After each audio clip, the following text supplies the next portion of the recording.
Guys, this is such a wonderful book. Congratulations, because it's now #1 on Amazon already. It was just released today, guys. #1. Climbing up the charts. What does that feel like to you, though, that your book has really, it's already resonating with readers, so you must have done something right.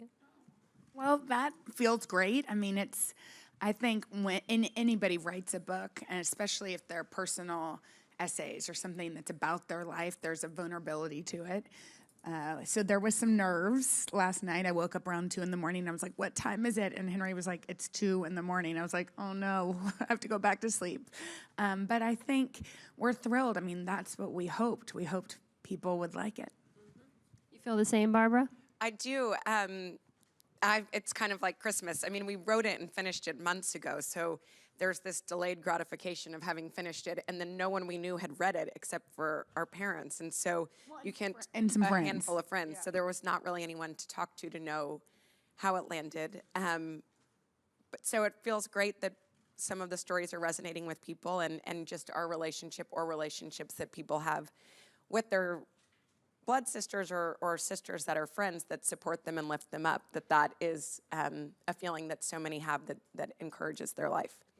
And that was your goal with this book, right? So after the election, you felt this need kind of to touch on that, women and sisterhood, and you wanted to do it by telling your own stories.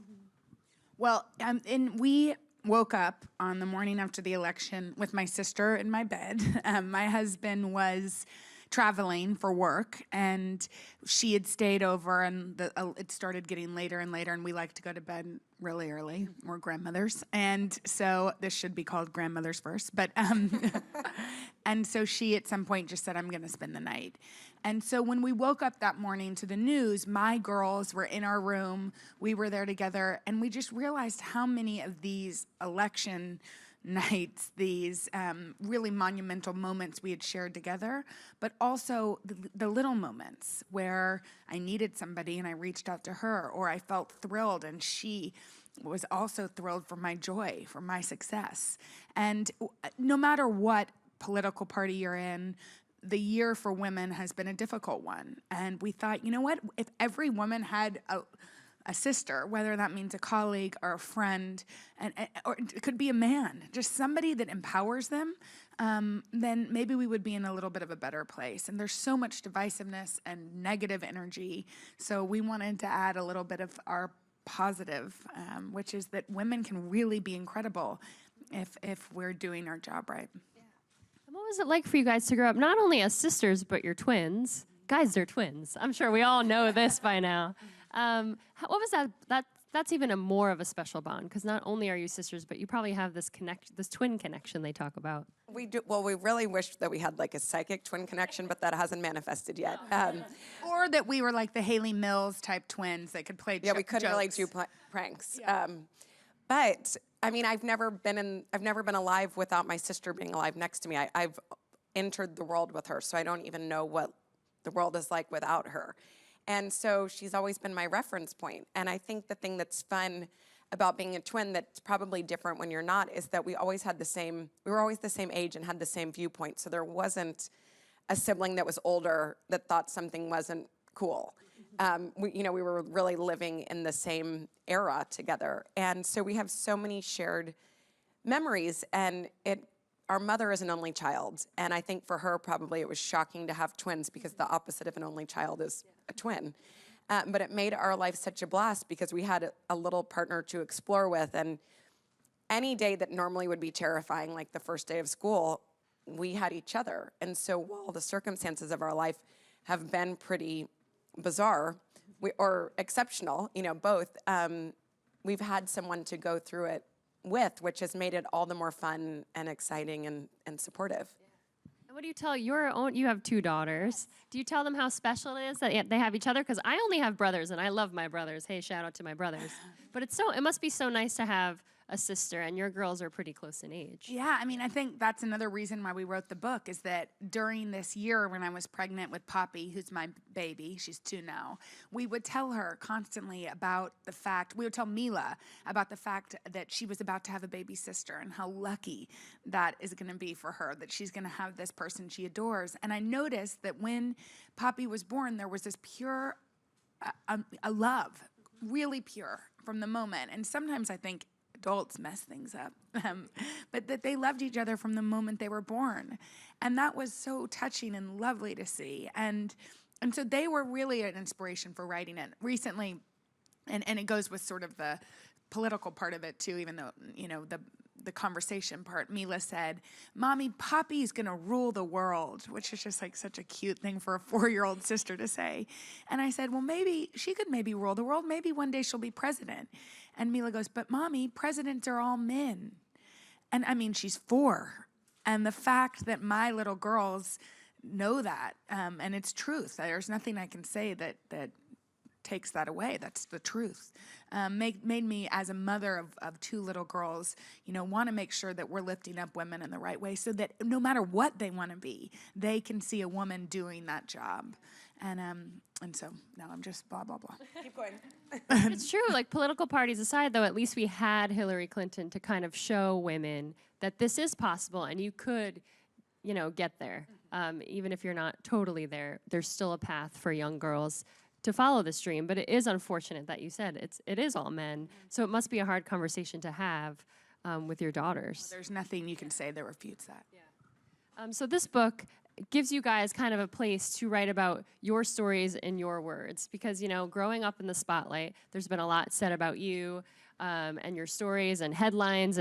But what was so special about this being able to, you took pen to paper and you were able to tell the world or your readers about your actual experience? Yeah, I mean, I think that's one of the, the role of first daughter or first child is one that has no definition. It's not one that we, wanted, or that, it's not like a first child goes to their parents, and especially if they're young like us, and says, "Run for president. Let's all do this together and give us a guidebook and we'll know what to do."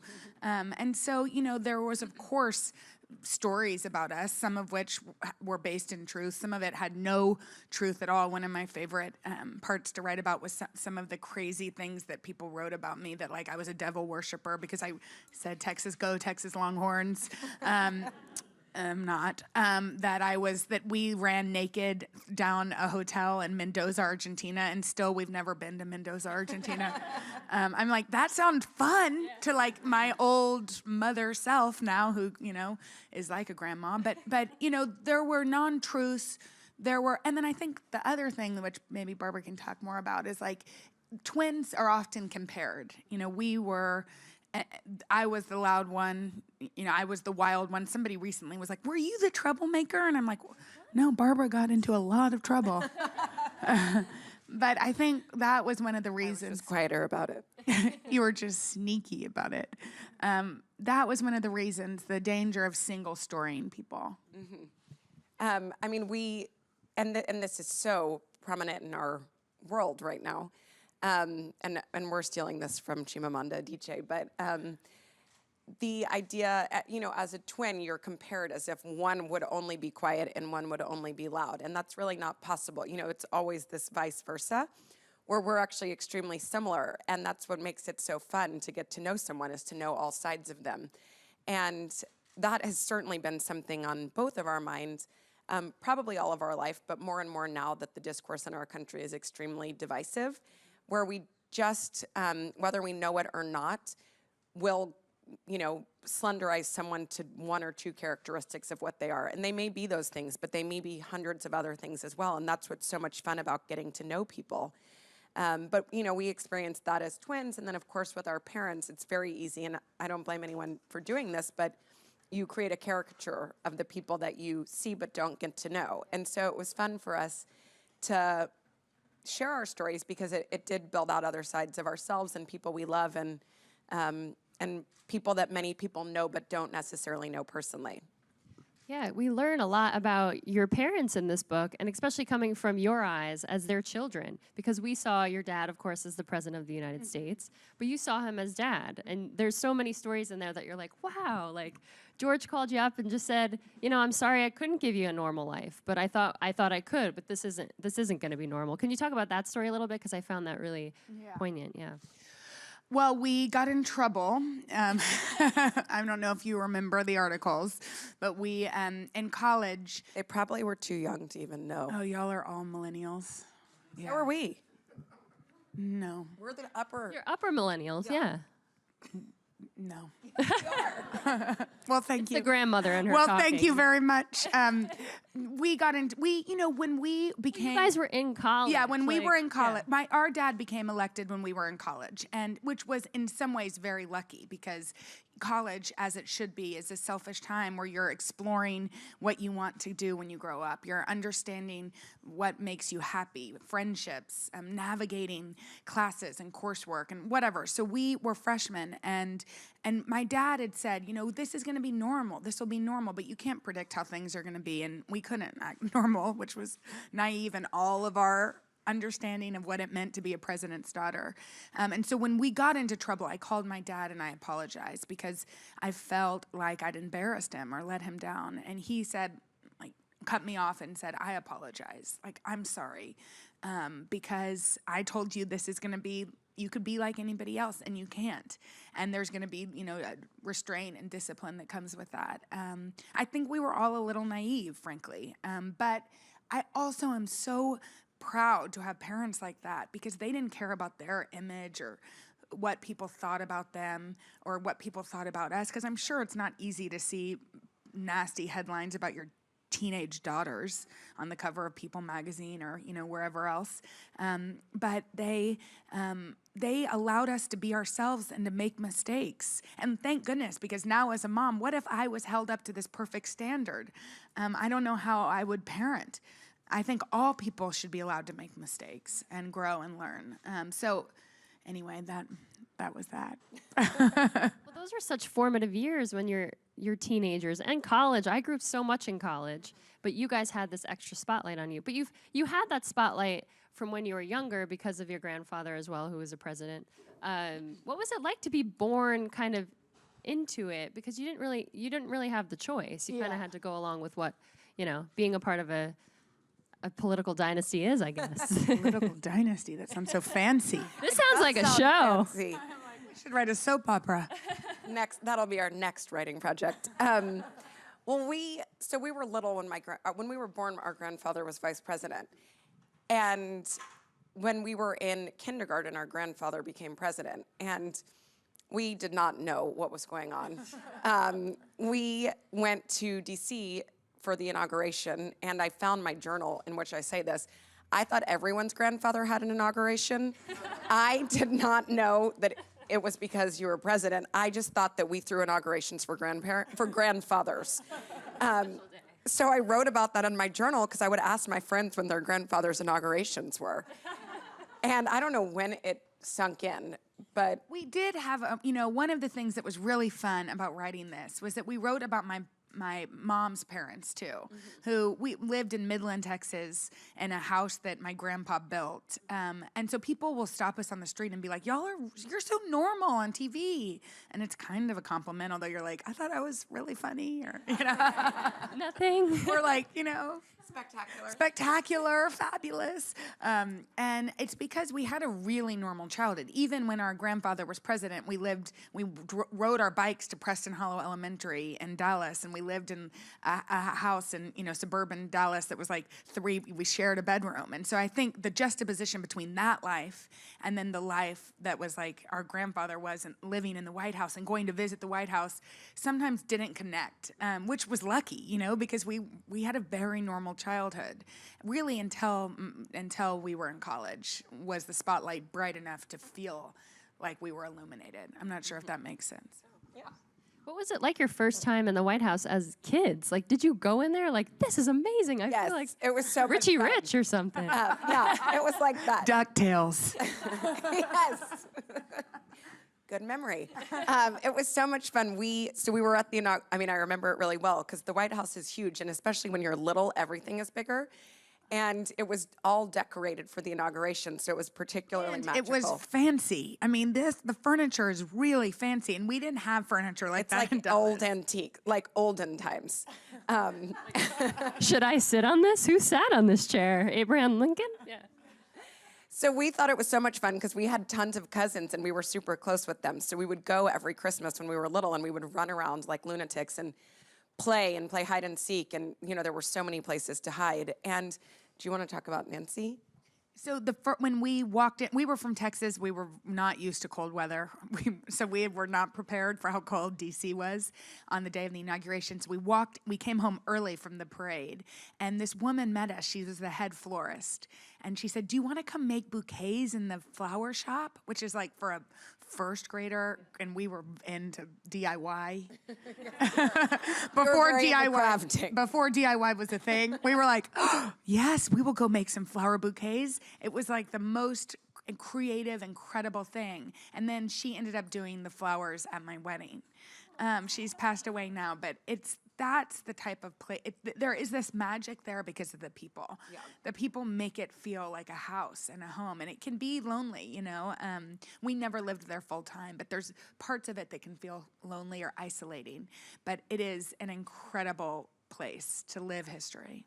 It's so cool. I wish my dad was president of the United States. He still can be. Yeah, no, is he too old? One day. No, he could do it. You guys also wrote like a letter to the Obamas after they had left the White House, kind of, you know, telling them about your own experience and what they can expect. What made you inclined to do that? And I thought it was really special of you guys to do that. Well, we had written a letter to the Obama girls in 2008 when their dad became president. Mrs. Obama had brought the girls before they moved to D.C. to see the house because they were little and they were going to pick up and move to a new place. And they were the same age that we had been when we were 7 and running wild in the White House. And so it was really fun for us. We both went to D.C. from where we were living and took the day off of work and showed them around and showed them all of our hiding places. And there's this really cool wooden slope that you can slide down. So we slid down with it and just all of our discoveries from when we had been playing. So we toured them around and showed them that. And it was so sweet because they were equally as excited as we had been when we were 7. Just because there's this magic to the White House. And then also nervous because they were about to move and leave everything that they had known. And so we felt extremely protective of them because they were so little. And we sort of feel like we want to protect them fully. Like it's like our battle cry to leave them alone. And so we wrote that then in 2008, and then when they were graduating, then when President Obama was leaving the office, Malia was the same age that we had been when our dad became president. So there's sort of a parallel age group in terms of memories. And so we wrote this one recently, again, because we hope that they can make mistakes the way that we were allowed to. And we didn't have social media. Yes. You know, there was no Twitter. It was Facebook like started the in second college. letter was definitely a battle cry to make sure that we give them the privacy we think they deserve. Yeah. Well, we see what Twitter has done to somebody we all know. So social media can be it's changed the whole way politics is kind of ingested these days. And the way we talk to each other, the discourse can be so ugly because there's nobody, it's not like face to face, and people that don't have the guts to say something cruel to your face can sit somewhere and write it. And that's too bad, you know, as a mom, I think it enables people to talk in a way that I wouldn't want my girls to listen to. Yeah. Because like you mentioned, it's the divisiveness of, you know, people can say one thing online, but we can't really talk normal to people anymore, as if it's just a regular conversation where people could talk about politics in a way that wouldn't always start some sort of drama. Mm-hmm. So that's a shame that that's happened. Mm-hmm. But yeah, what do you think has changed in the way, you know, future first children, how they're going to have to deal with it, being, you know, growing in this age of technology? I don't really know what to say on that, just because we didn't live it. You know, I mean, I think the reason why we connected, like Barbara said, with Sasha and Malia so much is that we saw ourselves in them. Things have changed so much now that it's harder to see that, I think. But then we get to see fun videos of your dad making Obama laugh behind Bill Clinton, and everything turns out fine, right? It was really fun. I do want to open it up to some audience questions. That'd be great. Yeah.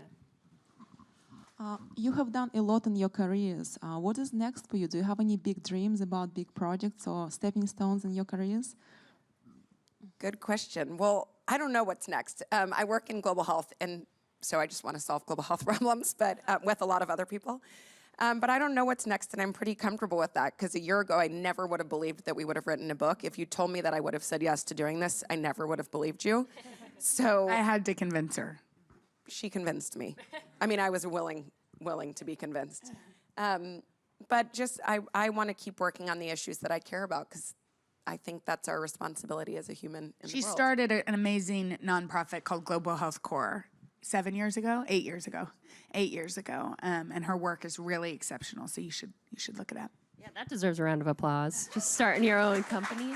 And you've been at the Today Show for 8 or 9 years. Yes, I've been at the Today Show for 8 years, which we just did the math. I can't. People are like, "How's your new job?" I'm like, "It's 8 years in." Yeah, but it's awesome. I mean, I really love it. It's not something that if you had told me 10 years ago I was going to do it. I love teaching. I think it's the most important job, teaching. It's the most, I think our culture doesn't appreciate teachers the way that we should either. And it's hard. And so this job is fun, and I really love the people I work with. I write about the fact that Savannah is somebody that I would have run from literally on the steps of the White House, because I did run from David Gregory. I was like, "Run!" to my friend. We were scared of the media. I'm not sure why. They're not that scary. Some of them. I'm not scary, right? No, you're not scary. You're not scary. And now I work with this great group of people. So I like what I do a lot. I like telling stories. I think it's a privilege. Yeah, what story for you has been one that you've been so proud of to be a part of, or a story that you've told? Yeah. I mean, so many. It's hard. That's like, what's your favorite kid, and having like 1,000 of them. Who's your favorite kid? Don't answer that. But I would say I interviewed Maya Angelou right before she passed away, and I was pregnant with Mila, my first daughter. So I hadn't even been a mom, which I didn't, there was so much unknown. And I interviewed her about a book that she wrote on her mother and on being a mother. And I sat with her in her in her Harlem Brownstone. Am I still speaking? And she gave me this advice, and it was this unbelievable conversation, because I look up to her so much. I was an English major. I really admired her work and the way she used her writing to do good. And when I was sitting there with this baby talking to her about her experience with her mom, I just thought, like, how could I have a Maya Angelou, you know? And that's one among many. But there's also, I think, speaking with extraordinary, ordinary people. That's one of my favorite things to do, shining the light on the work that people do all across our country. Like, there is so much good, and to be able to share that feels really special. Did you kind of, like, when you were in the White House, did you ever imagine that one of those media journalists would one day be yourself? Did you ever see your career path going this way? Yeah. And I got to go back to the White House to interview Mrs. Obama a couple times, and the president as well. And that was really incredible. And she was, both of them, but she in particular is a real role model for me. I have 2 little girls like she does. She and my mom have a lot of similarities, I think. And so anyway, to go back was really interesting. Like, you know, I was like, "Hey, I'm back," you know, but it was such an honor. Yeah. Well, your parents must be very proud of you, especially with all you guys have accomplished. Who's next? Hi, how are you? Good. I like your dress. Thank you so much. Love your look too. So it was so impressive for you to step up like big sisters to pen the letter to Malia and Sasha Obama as they exited the White House. In that letter, you spoke about how they no longer have the weight of the world on their shoulders. During your father's presidency, what was the heaviest weight that you had on your shoulders, and how did you deal with that? That's such a good question. Well, you know, September 11th happened while my dad was president, and we were college students. And I think that day, and Barbara can speak about it a little bit more, but that day, she wrote about it in the book in a really beautiful way. That day and sort of the aftermath of it was difficult for our entire country. I mean, definitely more so for people here in this area that lost loved ones, much more. But to watch the pressure that brought to our country and to our parents who we love was difficult. Yeah, I mean, I think our dad knew that that's his responsibility to carry any weight, and so he walked in fully knowing, and that's what you do when you're in that role. And so I would say we didn't really have anything that any other American didn't have on their shoulders, because we had so much confidence in him in taking responsibility.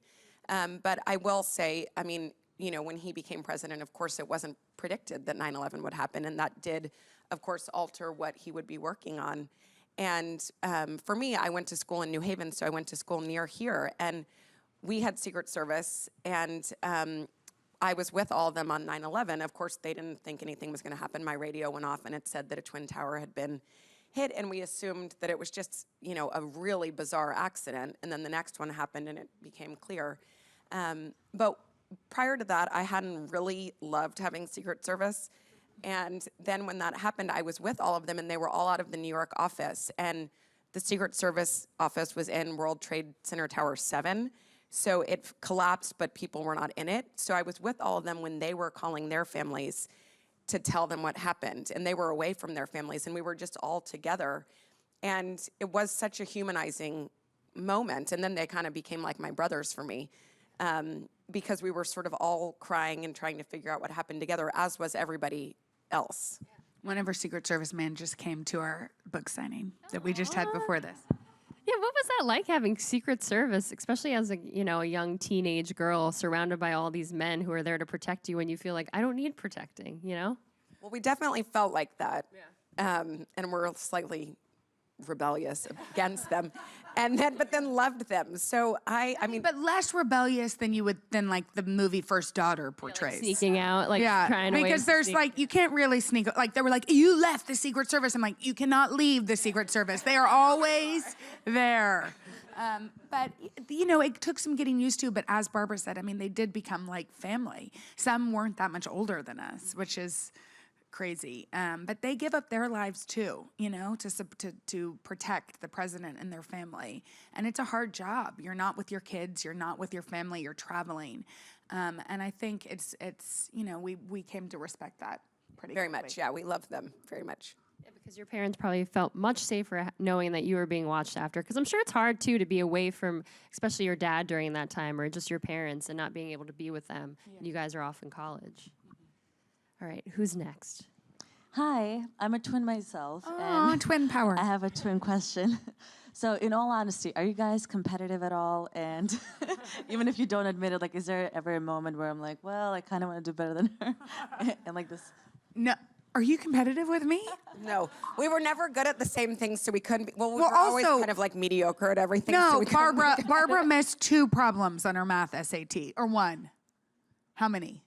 I mean, 1, but that Barbara was 17 missed years ago. 1 problem on the math SAT. She was on the math team, and I was horrible. Not on the math team. Don't tell. Maybe. Actually, there may be. You were. You won the math competition in Dallas or something. Oh, in 4th grade I did. Okay, anyway, I know. No, because if I compared myself versus her in a lot of the ways that you would compare yourself, which is academically, for example, I would come up short. So I didn't, it's like, why even try? It's like when you're last in a race and you're just like, oh, no, I have a hamstring injury. Like that. That's sort of how I felt. But also we are so lucky. And I actually think it's kind of a hard thing to do now as a mom. Our parents didn't compare us. And it's like, there's this urge when one of my children is acting really good and the other one is having a tantrum, for me to be like, now let's pay attention to the good child and try to emulate this behavior, which they could have done to the 2 of us with me coming out on the short end of the stick time after time again, and they didn't. And so I think because we were not compared by our parents, it created this really loving relationship where we celebrated each other's successes and we cried when the other one was upset. And so that's because we have that type of relationship that feels pure and authentic and real. That's the basis of the book. It's like a love letter to each other. And it was fun to write it. That's so sweet. We have our next question from an online viewer. Oh, great. So Madison says, it's really fun to watch your dad be chummy with President Clinton and President Obama. Do you ever get to hang out with them too? Oh. I was with them recently, all 3 of them. Where? For the President's Cup. Oh, yeah. It was like a bro fest. They were loving each other. I did see on the big screen, Dad and Bill Clinton were hugging at one, just out of nowhere. I was like, Okay. But they're very cute. And our Bill Clinton has always joked in our family to be the 6th child because he became very close with my grandfather they worked together after the tsunami to raise money for it and then became best friends. So it's very sweet to be around them. If you get it, they've all had a shared experience. And they're really the only other people that, living, there's only a handful of them that know exactly what it was like on a day-to-day basis. So you understand why they would be so close. Yeah, the President's Club. Mm-hmm. And it is nice to see them all working together. I think it empowers us to realize, like, yes, this is on the highest level, but that any of us can find that type of friendship or our team to work with to do good. Yeah, I was going to say, seeing them all bond together during this traumatic age of whoever I shall not be named, it's really inspiring, though, to see that they can come together and talk and hang and laugh and make each other laugh behind Bill Clinton. I can't get over that. It was so good, Obama and your dad. But I know why, but I can't tell. Yeah. I know, sorry. That's so. I don't know What why. did he whisper? Tell us. I'm sorry. I can't. I don't think I'm allowed. Don't know. My media antenna just went up like crazy, and I'm like, I could break the scoop. It's also like that was the meanest thing. I just couldn't hold it back. I'm like, I have to tell you. I know why they were laughing, but you're not allowed to know. Now all the headlines will say that Jenna knows the secret, and you're gonna get phone calls. I know the secret, but the problem is, it's not my secret to tell. It's true. And I'm good at keeping secrets. Yeah. Clearly. Well, thank you so much for being here. This has been really a pleasure, and thank you all for being here. Thank you. And the guys book's for out coming. now, right? Thank Get the book now. Yeah. Thank you y'all guys. so much.